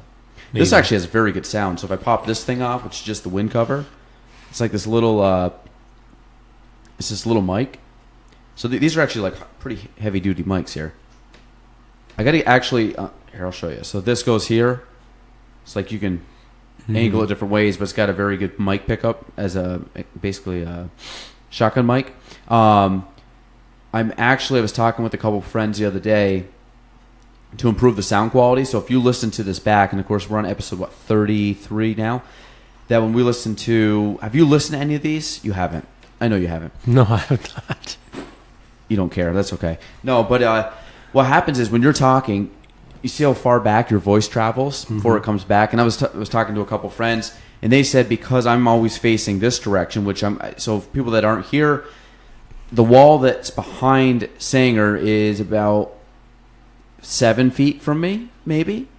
And the wall that's behind me, so the one he's facing is 12, 13, 14 feet. Probably. So if you take that in, my voice travels and it comes back and it picks up a semi-echo. So anybody that's ever listened to any of these, my voice always does. Your voice will sound way clearer than mine will because of the pickup. So interesting. My next thing is I'm figuring out a way to kind of turn this into a more studio style setting, so I have better pickup where I'm not getting the feedback. And that's what I was told. I don't know because I don't really have any soft. Like the walls are hard, so the sound bounces off real quick. Like I'm almost wondering if I face my, sounds dumb, but like face my jacket because it's like a softer canvas, it would hit off that. So I got to work on that. But I mean, this is not a studio. No, it's not. The other problem is I have such high ceilings here. That's not the most conducive for audio. Yeah. But I don't know like way to really. I don't know. I got to figure it out and play with it a little bit, but it's going to get better. I'll find out a better studio because the acoustics are poor in here, very poor. Maybe I could like spray foam the top with all the like, you know, when you go in like concert halls and they have like the stalagmite, it's kind of like ceiling looking like a cave. They do that for the acoustics. You know, it's all fuzzy and stuff and it's soft. I think there's a few like industrial buildings that have the same. Like I think Starbucks might. I think it's Starbucks or maybe it's Chipotle. When they have kind of like the industrial ceilings, you can kind of look all the way up and see all the piping and stuff. I had this conversation on our last podcast. Do you drink any other coffee besides Starbucks? Like, what do you mean? Like Dunkin', Green Mountain, anything like that? Oh, I like Green Mountain coffee. I'm not a big fan of Dunkin' coffee though. We had this conversation. I had this conversation with Derek. I've become more of like a coffee snob in the sense that I don't really care for Dunkin' Donuts coffee right now. I've gone through a spur. I don't like Dunkin' Donuts. To me, I used to drink it a lot, and now I've gotten to the point where I just find that it's too. I don't know. It just doesn't have a good taste to me. Like Starbucks coffee, I love. Green Mountain, I don't mind either. I just find that something with Starbucks coffee or Dunkin' Donuts coffees. Yeah, something about Dunkin' Donuts. I don't know what it is. Maybe it's too harsh. Can you drink it black? What? Do you drink? What do you put in your coffee? I don't have to. Sometimes I put, like today, I put a little bit of cream, a little Splenda, and that's it. I like it iced, so I just put that over ice. And this is not a coffee. This is actually espresso. Yeah, I know. I saw that quad shot. Are you a big espresso guy? I think Starbucks espresso tastes really good. It's very smooth. It has a very, I don't know, it has a very deep coffee flavor to it. Even more so than just regular Starbucks coffee. In fact, I thought I didn't like Starbucks coffee for a long time because I thought it was too burnt tasting and too bitter.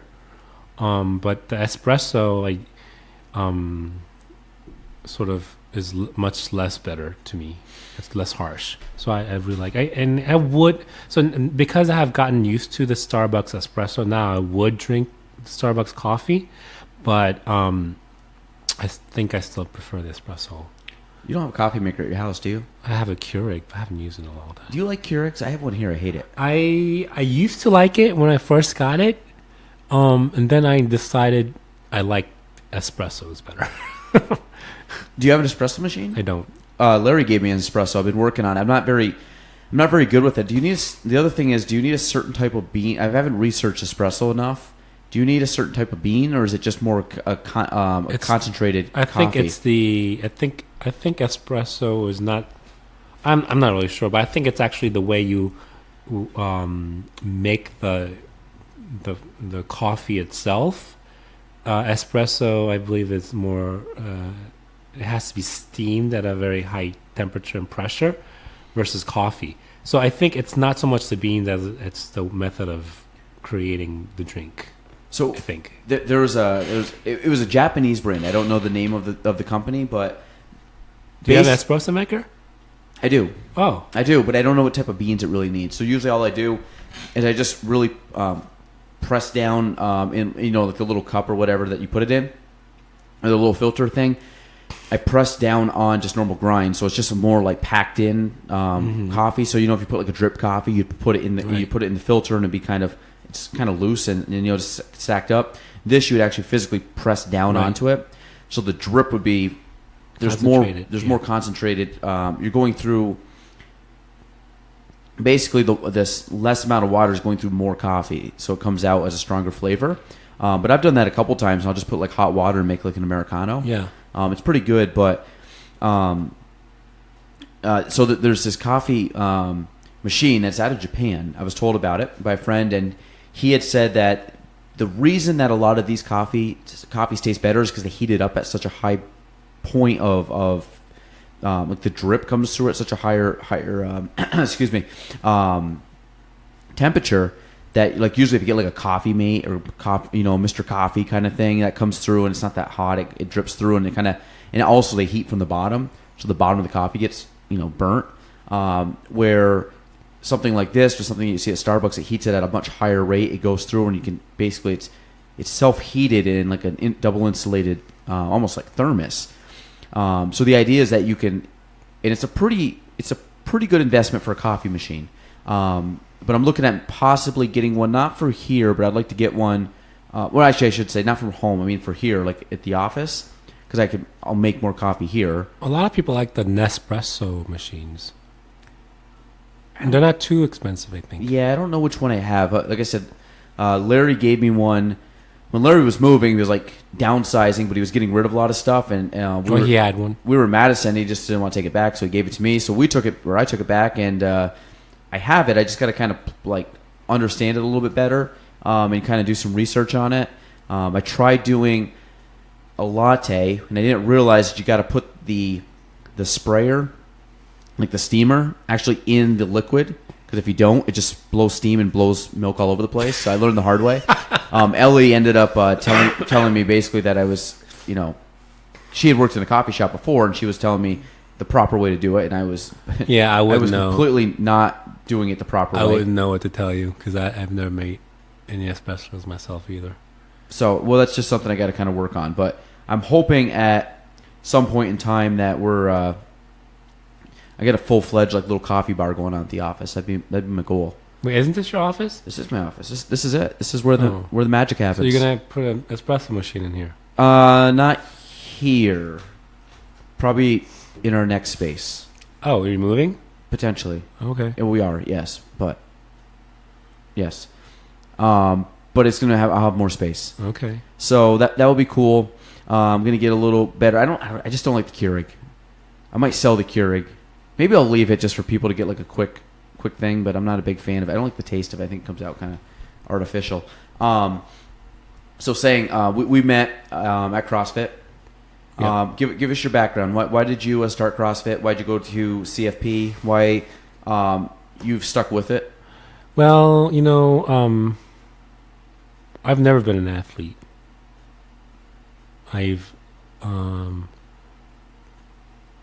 and I felt like that was sort of missing in my life, fitness, because especially during my internship and residency, because it was so hard. Like all I did was work, come home, eat a big meal, go to sleep, and it just repeats day after day.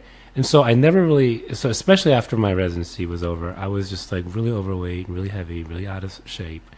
I felt, you know what, now that I'm in a good position with a good job and I have more time on my hands, I should work on my fitness, my physical fitness.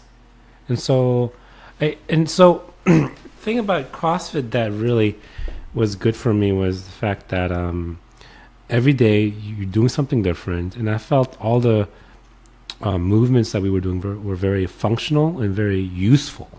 Whether it's like getting up from a lying down position or putting something up over your head or just just everything was just so useful, and it was very different every day, so it wasn't boring to me. And I noticed results pretty quickly. I saw the results. I saw myself lose weight. I saw myself gain more muscle mass, and and also didn't hurt the fact that people who were at CrossFit were very friendly and fun people to hang out with. And so that's kind of why I just kind of stuck with it over the years, and I think it's still a very good workout program.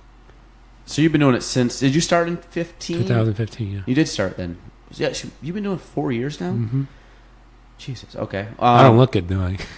No, you look wider, like shoulder-wise. Don't you think? I don't know. I mean, if you took a photo from 4 years ago, you'd notice that you have like wider shoulders, obviously. So you are gaining some strength. I mean, definitely, I noticed there's muscle mass difference. There's I see myself, and I know that there's a difference. Yes. Were you ever in the? You said you didn't play sports, but were you ever into like physical activity growing up? Yeah. I mean, like I like actually in Korea. I used to be sort of competitive with like running, Mm-hmm. like track races and stuff like that. Of course, this is like kindergarten, first grade, second grade.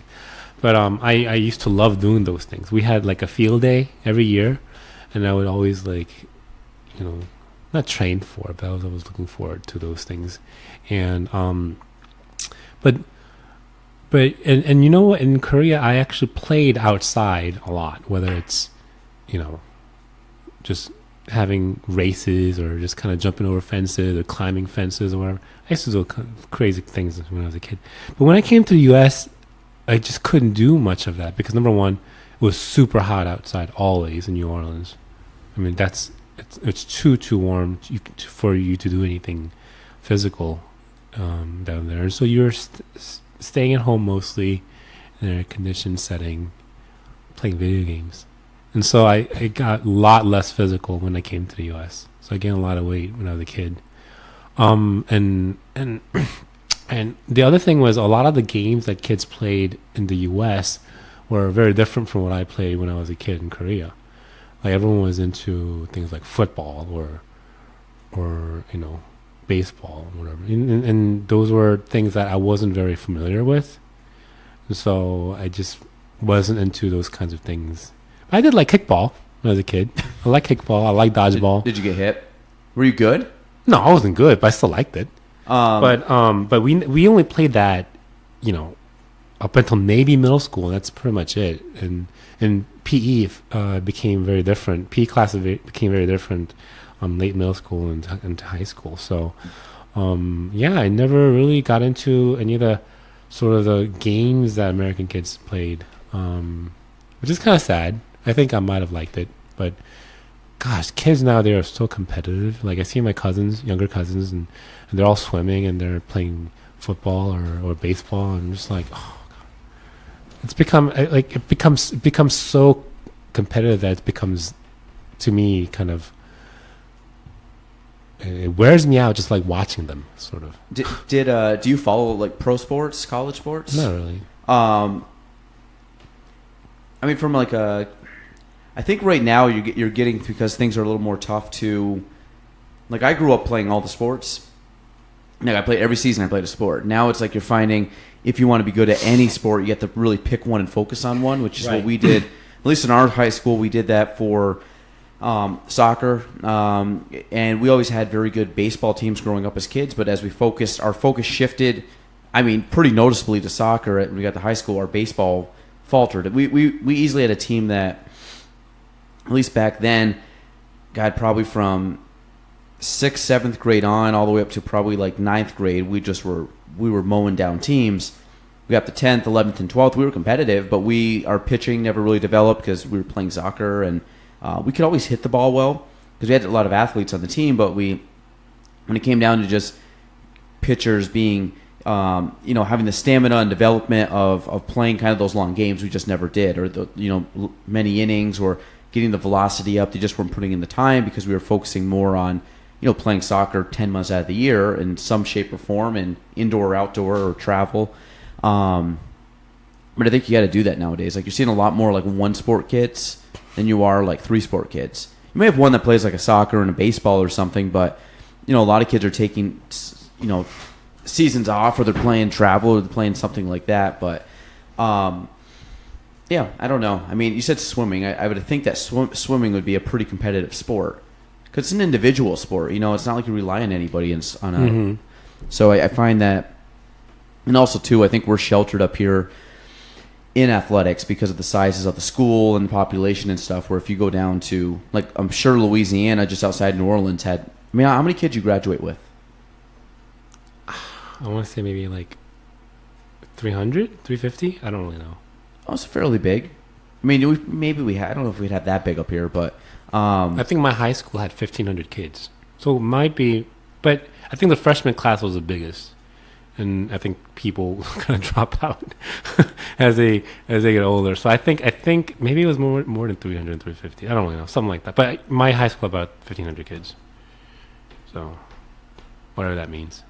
Yeah. So you didn't know all the kids in your class. Oh no. No way. Which is crazy because, like, when I went to school, you knew everybody. Oh, no. You know their parents. You knew who they were, their siblings. But, again, much smaller. My 20th high school reunion is coming up later this year. Are you going? I don't know too many people. Like, there's like a... like, if you showed like up... a Facebook group, and I'm looking at these people, I'm just like, who are they? You're on Facebook? I'm not on Facebook. I am not on Facebook, but I can still look at certain things like Facebook groups and stuff, to see who's on there. But I've never signed up for it. Oh, actually, I take that back. Are you on? I was on Facebook back when I was in college, early 2000s, when you actually had to get an invite to become on Facebook. On EDUs. Yes, only in colleges. And so I got an invite to get on Facebook, so I did create a profile then. So we knew all the kids from like different colleges. Like my friends in this college. So I might know a kid from like MIT or my UPenn or whatever. And so I knew. So I had Facebook back then, and then I noticed after I went to medical school that it became a little too gossipy, a little too bitchy. Like people, like what you put on there, like people would gossip about, and it became a little bit too unprofessional, sort of. Yeah, kind of like a sounding board. Yeah, and it was becoming, and I noticed that everyone and their grandma literally were getting on Facebook. Facebook was sort of exploding in popularity.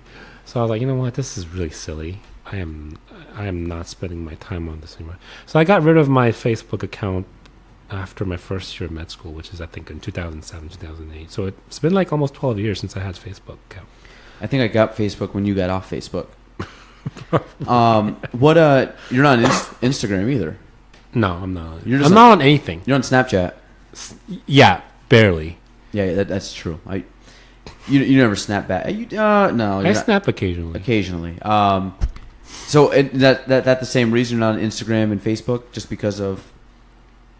Like I don't see the point of Instagram. I really don't. I mean, I had a lot of fun with Facebook, especially like updating your status and playing little games or checking people out, like checking their photos out and seeing what they did for the weekend or what they had for food for that night. I mean, I used to be into all that kind of stuff, and I thought it was kind of neat. And then I realized at one point, that it was becoming, number one, a little too bitchy, a little too gossipy. Number two, I noticed that people are putting everything about themselves on there. And I'm thinking, why? And I thought to myself, who is making money off of this? Because Facebook cannot be doing this if they're not making money off of it. And I realized, wait a second, all the information that we're giving Facebook, they're using it and they're storing it, and they're going to try to market that to whoever wants to pay for these information. And eventually, they're going to have our lives and know everything about us. And you know what, to be honest with you, and the thing is, if I'm giving someone money, I want to be able to profit off my own information, not somebody else, not Facebook.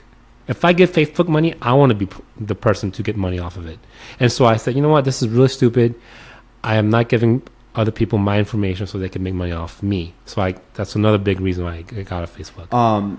Did you ever go on Netflix? I forgot the name of it, but they talked about just that exactly, meaning Facebook and Google, how much data they have on you that they use for marketing. I use it in my business. I can track people down and based on certain they took away a few things in regards to what you can and can't search by because of HUD guidelines. But other than that, I can search by a lot of stuff. I can search by people that like a certain style of music or live in a can't really live in a certain area anymore, but we can do certain things. They have they like the Adirondacks, or they like Lake Champlain, or they like Plattsburgh. I mean, you can target people like that, but you can really find a lot of information, which has made marketing more leaner, meaning you're not wasting marketing dollars on dumb stuff like throwing your image in the paper or in a magazine that nobody picks up anymore. Or if they do pick up, who knows if they're actually looking to buy, where now we can get in front of people more likely to buy. So it allows us to be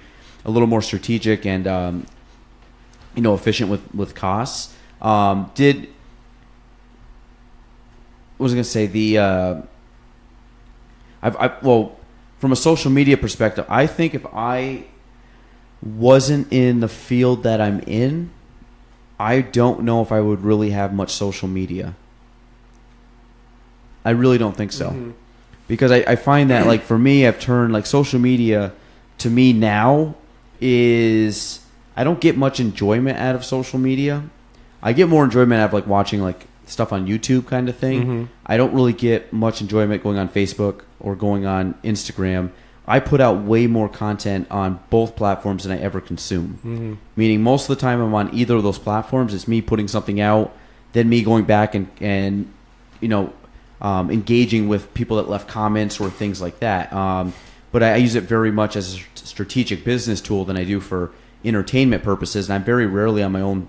I have 2 Instagram accounts. I'm very rarely on my personal account. I don't think I have an Instagram account. I don't think you do either. But there's so I have a business profile page and I have a personal profile page. My personal, I don't really go on much. I mean, I'm on it a couple times a week, and usually it's to respond to people that message me and like group messages and stuff on it. My business one I'm on like 90% of the time, but I would easily disconnect all of them, be done, if I didn't have to be in a profession where it's a benefit to be social. Mm-hmm. Because I don't even know, to be honest, if I didn't have to have my phone for stuff, I would probably just, as long as I could probably watch like YouTube videos on there, I don't really need anything else. Like I don't need Instagram or Facebook or Snapchat or anything like that. I like Snapchat. I mean, it gives me, my friends send me things like, if they're at a park or something like that, seeing what they're doing for that day, or if they're having a cool meal, they snap me a photo. I like Snapchat. Or like funny stuff. Yeah, I think Snapchat's a little more like right. Living in the moment kind of thing.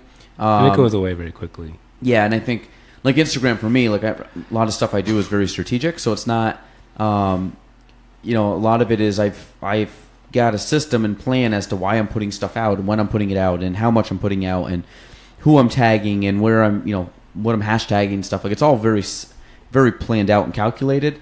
There is obviously some room for, what's the word? Improvisation.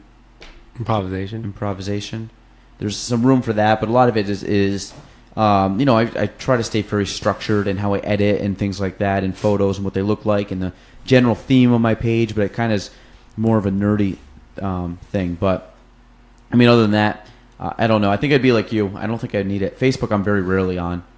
Like I put stuff on it, but if I'm not going in just reading comments and replying to people and checking analytics and stuff, I really don't care about personal stuff. I'm not on it too often. Where did you learn how to cook? You're a pretty good cook. Really? Saying you made the Sang pork is a crowd favorite. And then what was the other one you made? We went over to your house. You made a chicken. It was like a curry or a stew. Had chicken.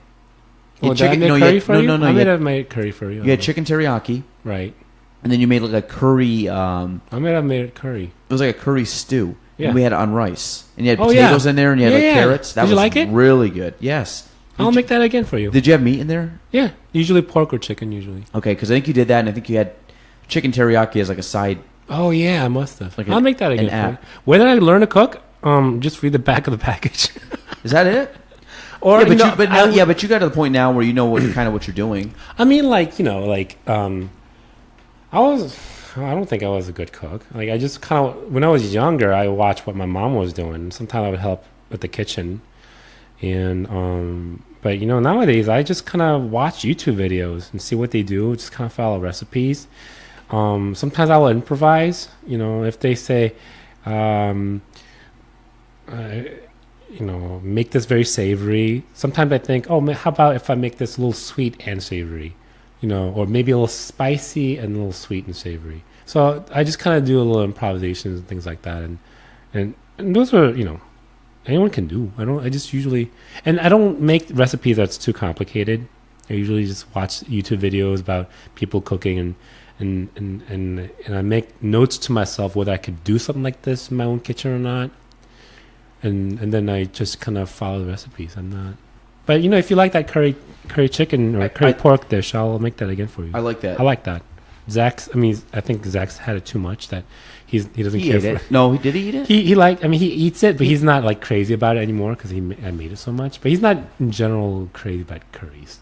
So, but it's okay. What else do you make? Because that's good. Oh, I make a lot of different things. I made Italian pasta the other day. I had to braise like beef for like 12 hours. It's crazy. What's braising mean? Cook it in a liquid, but not boiling it, but kind of simmering it for. Is that oh no. What's it called? Braising. Is that when it's with salt, water and salt? Like it's you're cooking meat something in a little bit of liquid. That's what braising is. What's the thing for chicken? Brining chicken. Brining means you put it in salt water. Salt water. You just let it sit in salt water. It's supposed to do something to the. Right. You just brining is just salting or salt watering something, like whether it's a chicken or whatever. That's good. Braising is just cooking something in a liquid. So for 12 hours, we just put it on low and just let it sit. Yeah. You just kind of let that. You put a bunch of like spices, onions, and you just kind of let that flavor kind of soak into the beef. And so when it reduces, I put that over pasta, and that was really good. How many days in a week do you get to cook? Like a properly cook. Right now, I try to cook. It depends on the week, to be honest with you. Sometimes, like there are weeks where I'll cook almost every day. There are other weeks where I won't cook for, a couple of weeks, 3 weeks. But it's kind of hard to not cook in Plattsburgh because there's only a limited selection of restaurants that you can eat out on. I cooked not yesterday, day before. I cooked something the day before. I was gonna cook something yesterday. I was too tired. I couldn't do it. I was gonna cook something today. I forgot I had the podcast. We'll probably eat out tonight. Where are you going? You wanna go somewhere? I'm hungry. Oh, I get a showing after this. I know. Maybe we should end this. Yeah, we can. I don't know. Could we eat before 8? Yeah. It's Where do you want to go? Where do you want to go? Whatever you want. It's 10 after 7 now? Yeah, I can pack up and we can be out. Yeah, let's go. We'll go. Okay. I'm getting hungry. Zach's hungry too, I'm sure. Okay. He said he would text him. Me. Well, I got to go. I got to be leaving at like 10 of 8. Okay. We can do it. We'll make it work. Where's it? Cumberland? Yeah, 10 of 8. Okay. All right, we're going to sign off there. Anything else you want to mention? No. What's your thoughts on K-pop? K-pop? That's kind of big now. It is, but it's, it wasn't always very big. Because I've always listened to Korean pop music since in the 80s. And, there's some really good Korean pop music, even from the 80s. Did any of them break into the mainstream besides no. Gangnam Style? No. It really hasn't. But there's some good stuff that maybe I could introduce you to. Because there's a couple big ones right now, right? Yeah. I try to keep up with the BTS, for instance. Is that them? I don't know what their names are, but That's the group's name, BTS. I know they're starting to kind of break into more mainstream, but that was just a side note. Okay, we're going to stop there. We're going to go eat. So for Dr. Heesung Kang. Just call me Heesung. When did you get Nicholas as a is that when you came to America? No, Nicholas became part of my middle name. When? So it wasn't, I didn't have that when I was in Korea, obviously, but when I got my U.S. citizenship, you get to actually come up with your own spelling, your middle name, and everything like that, and that's when we came up with it. So. What was your middle name originally? So this is how my name. So my first name was He, my middle name was Sung, my last name was Kang, which is really stupid because my name is Heesung, not He, and so I hated that. People call me, like in roll call in school and stuff, they would call me He, which is really stupid. That's why I call you Heezy. Anyway, so that's where I came from. I hated it. So you really just merged your first and middle. Heesung is my name. Yep. And like Koreans would never call me He. They would never call me Sung. So it's always Heesung. And so. But now that you come to America, now you're called Sang. Exactly. That's it. He sung, he sang. All right. For Heesung Kang, and myself, that's episode 33 of the Gaelan Trombley Show. We're out.